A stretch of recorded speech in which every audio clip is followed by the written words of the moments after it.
guys, tignan natin kung ano na sitwasyon doon sa tubig natin sa baha. Tignan natin kung gano'n nakalalim.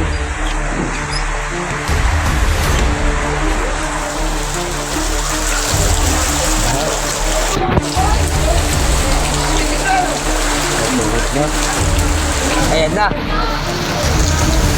Kaway naman dyan, pre. Kaway, gano'n nakalalim yan, pre. Yun na guys, tingnan natin station web. Papagising namin, abot na yan. Kasi last time na bahari dito. At ang tubig ay hanggang sana. Hanggang betlog na. Sana, isang baitang na. Abutin na yan. Sige, tingnan mo tubig sa amin. Oh. Bukas sa may resort na ako. Ay pala isdaan na ako.